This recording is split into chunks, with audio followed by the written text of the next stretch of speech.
जय श्री राम। आज इस सत्र में आप आ चुके हैं श्री रामचरितमानस वर्णन, जहाँ पर आप वाल्मीकि द्वारा लिखी गई महाकाव्य पवित्र परम पूजनीय रामायण श्री राम भगवान की आदर्श वाणी से रूबरू होंगे और जीवन को एक नए सिरे से जीने के 11 तरीके जानें।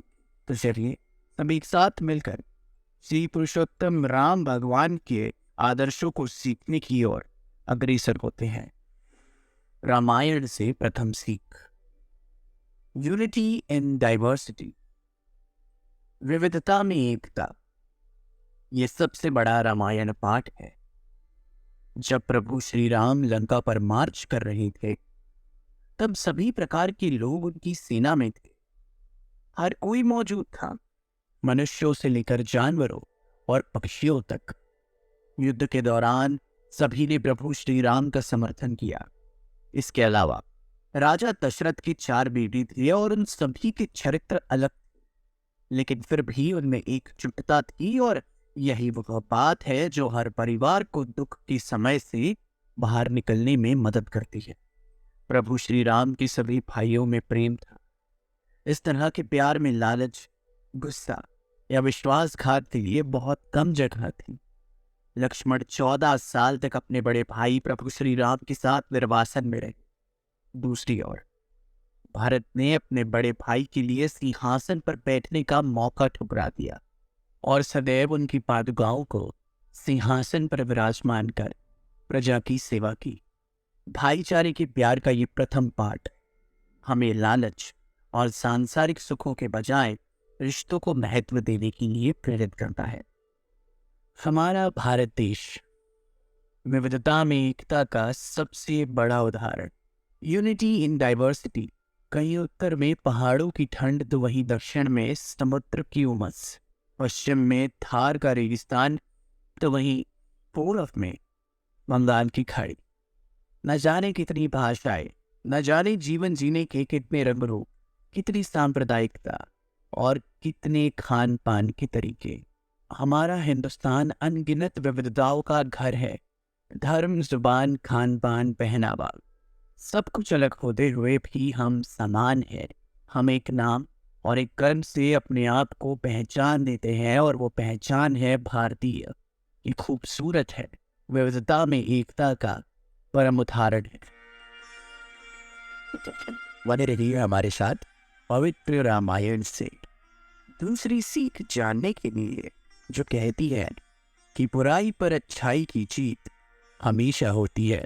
भला क्यों और कैसे है, ये जानने के लिए रामायण से ये दूसरी सीख जरूर सुनिएगा।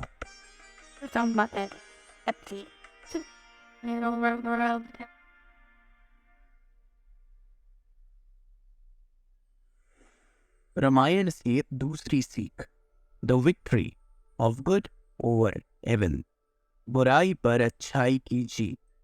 रामायण की सबसे बड़ी खोज यह है कि बुराई पर अच्छाई की जीत हमेशा होती है।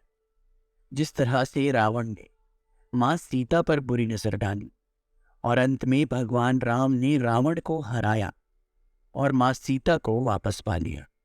कहानी का सार यह है कि बुराई चाहे कितनी भी शक्तिशाली या महान क्यों ना हो, लेकिन अपने अच्छे इरादों और सद्गुणों के कारण केवल सत्य ही दिन के अंत में विजयी होता है। चाहे कितना भी हम भूलने की कोशिश करें, मगर 26/11/2008 की वो खौफनाक रात हम सभी को याद है। एक दर्दनाक और कहर से भरी काली रात के रूप में, जब 10 आतंकवादियों ने हिंदुस्तान के हर घर को कहर में डाल दिया था। 2 दिन तक ताज होटल पर कब्जा करने के बाद और अनगिनत मासूम जानों की हत्या करने के बाद हमें ऐसा लग रहा था कि शायद यह आतंक का आलम और डर का एहसास कभी खत्म ही नहीं होगा। मगर हमारे कितने वीर जवानों ने, मुंबई पुलिस कर्मियों ने अपनी जान की बाजी लगाकर और अपने कर्म को अपने परिवार और खुद से भी आगे रखकर अपने प्राणों की आहुति दी और शहीद हुए, हिंदुस्तान की गरिमा को बचाया। और जब 3 दिन बाद काले आसमान से धुआं उठा और हवा में शांत खामोशी का एहसास हुआ। तब आंखें नम थी, आंसू थे और दिल इन शहीदों को पुकार रहा था। राखी बुस्टर और सन की आतंकवादियों को याद कर रो रहा।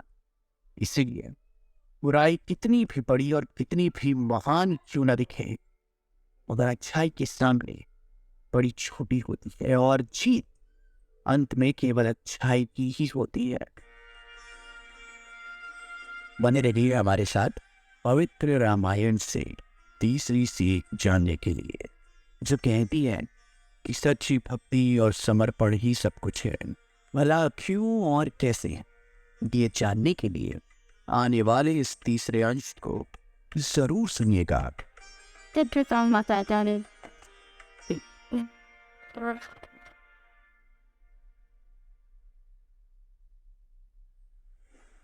रामायण से तीसरी सीख, सच्ची भक्ति और समर्पण, true devotion and dedication. Hanuman ji ने भगवान राम के प्रति अटूट विश्वास और प्रेम दिखाया। भगवान राम के प्रति उनकी असीम लगन और निस्वार्थ सेवा हमें सिखाती है कि जरूरत के समय दोस्त की मदद कैसे करनी।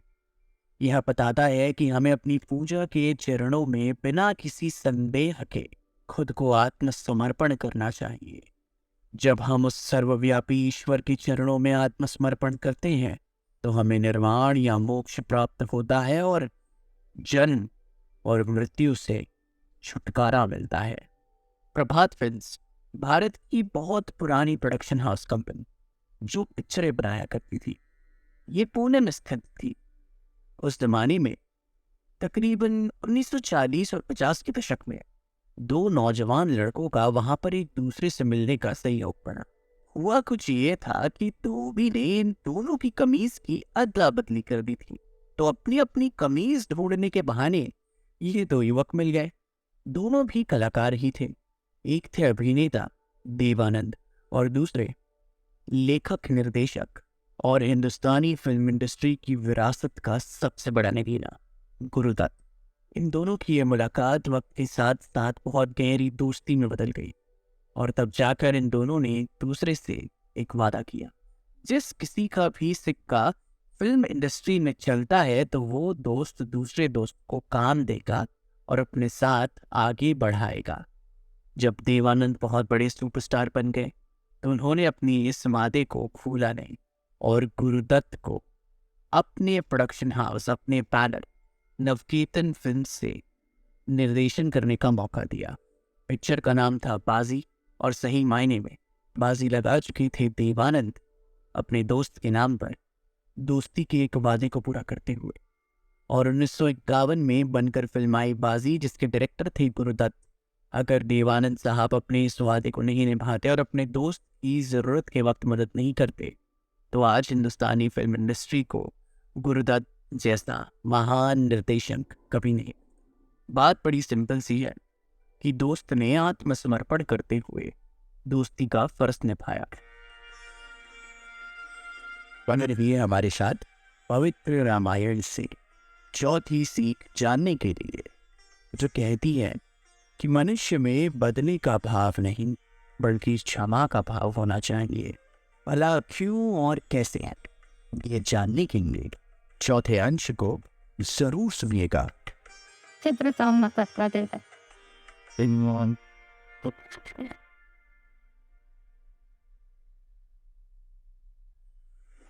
रामायण से चौथी सीख, बदला या प्रतिशोध की भावना के मुकाबले क्षमा एक बेहतर चरित्र है।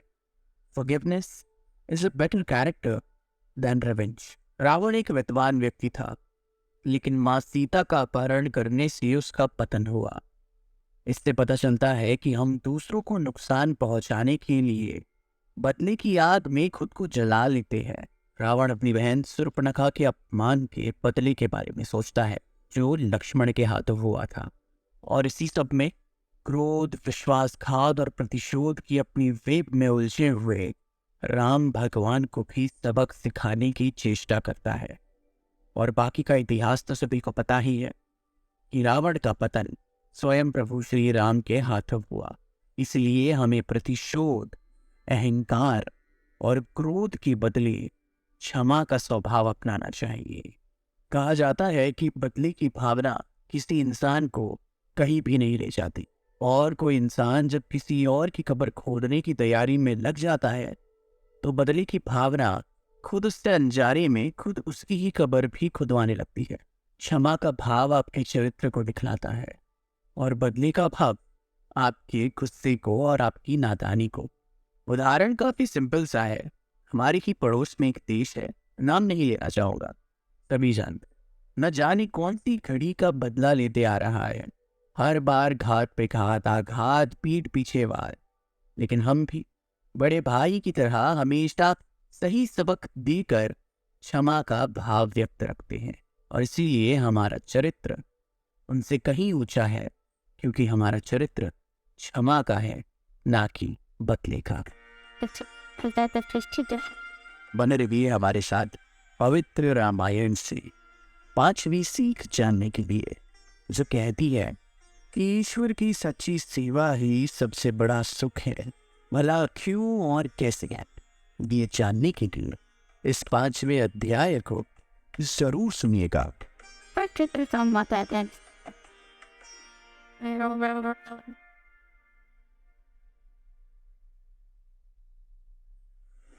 रामायण से 5वीं सीख, ईश्वर की सच्ची सेवा, true service to God. Ram के जंगल में जाने से पहले लक्ष्मण और उनकी मां सुमित्रा के बीच एक संवाद होता है, जहां वह लक्ष्मण को राम और सीता के साथ आचरण करना सिखाती है। फिर वह समझाती है कि व्यक्ति को सच्चे मन से भगवान की सेवा करनी चाहिए, क्योंकि यह मुक्ति का द्वार है। सुमित्रा कहती है, हे लक्ष्मण, तुम राम और सीता के साथ वन में रह सकते हो, लेकिन अगर राम है तो पूरी अयोध्या है। वह लक्ष्मण से कहती है कि वह अपनी क्षमता के अनुसार प्रभु की सेवा करे, क्योंकि यही सबसे बड़ा काम है और जीवन का सबसे बड़ा उद्देश्य है।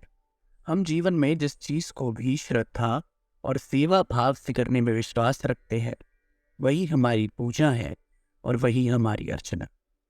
यदि हम अपने काम पर ध्यान देना चाहते हैं तो अपने काम को पूजा की तरह करें। अगर हम अपने माँ बाप की सेवा करना चाहते हैं तो उस सेवा भाव में ईश्वर की पूजा का एहसास हो, और अगर हम अपने देश या समाज का उजागर करना चाहते हैं तो हर कर्म में ईश्वर का कार्य कर रही ऐसी भावना के साथ अग्रसर होना चाहिए। इसीलिए ईश्वर आपके कर्म में है, आपके काम में है, और जो भी दायित्व आपको सौंपा जाए, आपको उसमें ईश्वर ढूंढने की भांति अपने कर्म को संपन्न करना चाहिए और सच्ची श्रद्धा, निष्ठा और सेवा भाव से उस कार्य को संपन्न करना चाहिए। तभी सही मायने में आपको इस जीवन में ईश्वर का सत्य प्राप्त होगा। बने रहिए हमारे साथ पवित्र रामायण से 6ठी सीख जानने के लिए, जो कहती है कि प्यार और दया परम कर्तव्य है। भला क्यों और कैसे है, ये जानने के लिए 6ठी सीख को जरूर सुनिएगा।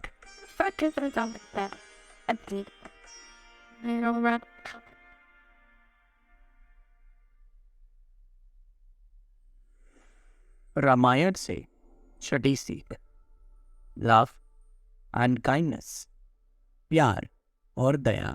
मर्यादा पुरुषोत्तम भगवान राम दया और सकारात्मकता के प्रतीक है, और यदि हम में से कोई भी इसका 10% भी अपने दैनिक जीवन में ले आता है तो हम एक खुशहाल और संतुष्ट जीवन जी सकते हैं। एक बेटे, पति, भाई और एक राजा की जिम्मेदारियों का उनके शांत और दयालु निर्वहन से हमें आपसी प्रेम और सम्मान जैसे मानवीय गुणों के बारे में पता चलता है। समाज की बुराइयों पर विजय पाने के लिए हमें आधुनिक समय में रामायण की साधना या रामायण के पाठों से सीखने की आवश्यकता है। प्यार, स्नेह और दया भाव, इसका सबसे बड़ा उदाहरण है मदर टेरेसा, जिन्होंने अपना पूरा जीवन गरीबों, मरीजों और ऐसे लोगों की सेवा में लगा दिया जिन पर दूसरों ने उम्मीद की छोड़ दी थी। उन्होंने जीवन भर मरते दम तक गरीबों की सेवा की, उनका इलाज किया और उन्हें अपनी क्रिश्चियन मॉनेस्ट्री का हिस्सा बनाते हुए एक परिवार का एहसास दिया, जहां पर सभी उन्हें प्यार से माँ का दर्जा दिया करते थे।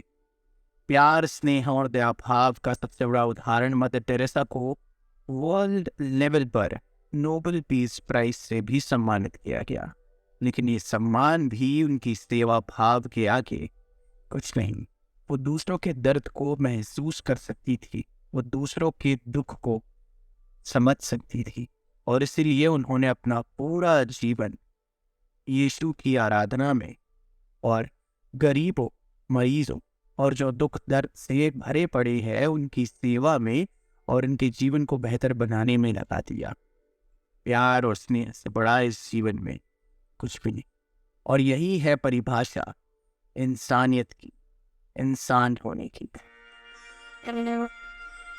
बने रहिए हमारे साथ पवित्र रामायण से 7वीं सीख जानने के लिए, जो कहती है कि कभी भी अहंकार मत करिए, भला क्यों और कैसे। ये जानने के लिए 7वीं कड़ी को जरूर सुनिएगा।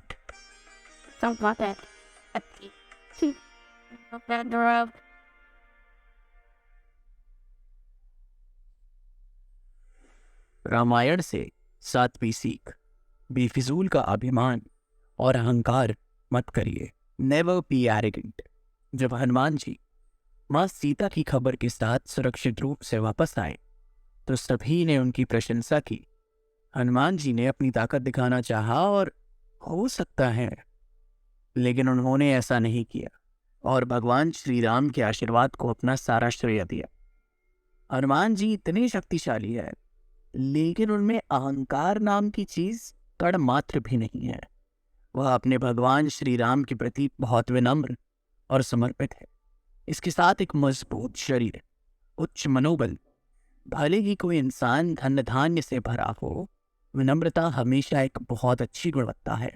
हनुमान जी के इस गुण से हम यह जान सकते हैं कि जीवन में चाहे आप कितने भी सफल क्यों ना हो जाए, चाहे आपका स्तर कितना भी ऊंचा क्यों ना हो, आपको अपने दिल में अहंकार की भावना कभी नहीं लानी चाहिए। यह आपका अहंकार नहीं, बल्कि आपकी विनम्रता और करुणा है जो लोगों के दिलों में रहती है। जिस पेड़ पर फल लगते हैं वह हमेशा नीचे झुका हुआ रहता है, ताकि वह सबको बनाते सके, ताकि वह सबको खुश रख सके। बने रहिए हमारे साथ पवित्र रामायण से 8वीं सीख जानने के लिए, जो कहती है कि कर्तव्य के प्रति पूर्ण समर्पण अनिवार्य है। भला क्यों और कैसे है, ये जानने के लिए 8वीं सीख को जरूर सुनिएगा।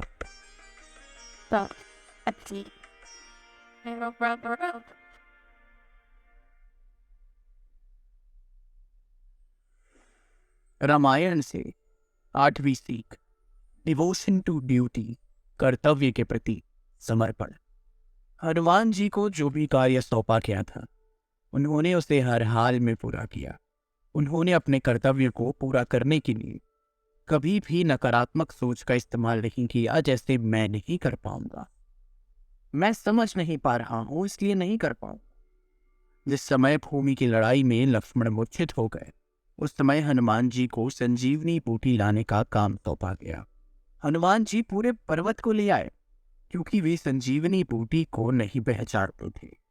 हनुमान जी के कर्तव्य के साथ हम सीख सकते हैं कि मनुष्य को अपनी जिम्मेदारियों पर संदेह नहीं करना चाहिए, बल्कि समाधान खोजने में सक्षम होना चाहिए। कार्य के प्रति समर्पित और ड्यूटी फर्स्ट का रुतबा रखने वालों का सबसे बड़ा उदाहरण है हमारे सैनिक, हमारे सोल्जर्स, हमारी फ्रंट लाइन वॉरियर्स, जिनके दिलो दिमाग में प्रथम स्थान पर सिर्फ एक ही चीज होती है, मेरा भारत देश। बॉर्डर पर तैनात किए गए हर सैनिक को सिर्फ एक ही चीज का पालन करना होता है, और वो होते हैं आदेश, ऑर्डर्स, कमांड्स। ऐसे कमांड्स जो हमारे देश की सुरक्षा के लिए लिए जाते हैं, और कोई फर्क नहीं पड़ता अगर इन ऑर्डर्स का पालन करते हुए इनकी जान ही क्यों ना चले जाए, ये वीर गति को क्यों ही ना प्राप्त हो जाए, ये शहीद ही क्यों ना हो जाए। इन्हें पता होता है कि जब तक जिएंगे हंसकर मुस्कुराकर और जाबाज की तरह जिएंगे, और जिस दिन देश की सेवा करते हुए उच्च बलिदान को प्राप्त हो गए तो तिरंगे में ही लिपट कर अपने घरों की तरफ रवाना होंगे, अपने परिवार से मिलेंगे। जो जानते हैं कि एक सैनिक के लिए उसका देश पहले, उसका परिवार बाद में, उसका कर्म पहले, उसकी इच्छाएं बाद, अपने कर्म की ओर, अपने कार्य की ओर और अपने आदेशों का पालन करने की ओर जो समर्पण एक सैनिक का होता है, और वैसी ली गई खुद से परिक्रमा कहीं और नहीं मिले। डिवोशन टू ड्यूटी, कार्य के प्रति समर्पित, भारत देश की सेवा में। बने रहिए हमारे साथ पवित्र रामायण से नवी सीख जानने के लिए, जो कहती है कि अच्छे काम में देरी नहीं करनी चाहिए, भला क्यों और कैसे। ये जानने के लिए नवी सीख को जरूर सुनिएगा।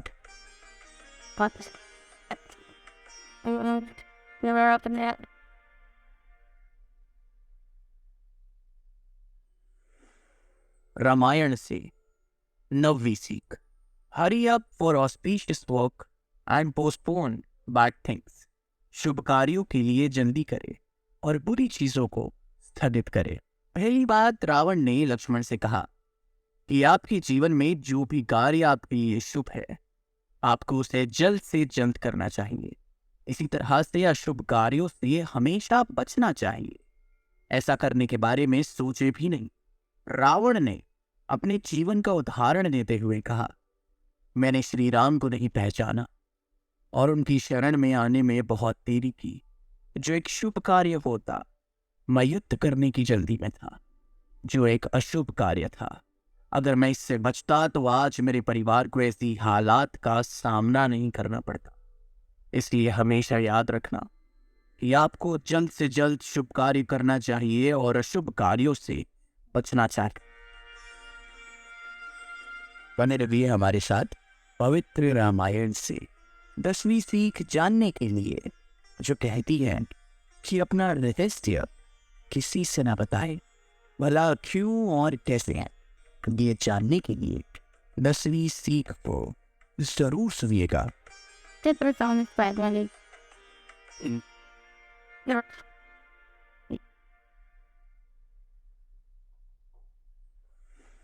रामायण से 10वीं सीख। Don't tell secrets of your life to anyone. अपने जीवन का रहस्य किसी को ना बताए। मनुष्य की सबसे बड़ी कमजोरी यह है कि वह आसानी से अपने जीवन का सबसे बड़ा रहस्य दूसरों को बता देता है, जो भविष्य में उनके लिए घातक हो जाता है। ऐसे रहस्य भविष्य में कई समस्याएं लेकर आते हैं। यदि रावण अपनी बात रखता है तो उसने जो सबसे बड़ी गलती वह यह थी कि विभीषण उसकी मृत्यु का रहस्य जानता था। अगर उसने यह बात विभीषण को नहीं बताई होती तो वह आज नहीं मरता और वह जिंदा होता। यह उनके जीवन की सबसे बड़ी गलती थी, जिसने उनके जीवन को समाप्त कर दिया और उस मुहावरे को जन्म दिया कि घर का भेदी लंका ढाए। और यही इस सीख का सबसे बड़ा उदाहरण भी है। रावण का अपने रहस्य को विभीषण अपने अनुज को बताना, जो उनकी मौत का और उनके काल का कारण बना। बने रहिए हमारे साथ पवित्र रामायण से 11वीं सीख जानने के लिए, जो कहती है कि जीवन में अच्छे मित्रों का महत्व अतुलनीय है, भला क्यों और कैसे। ये जानने के लिए 11वीं एवं अंतिम सीख को जरूर सुनिएगा।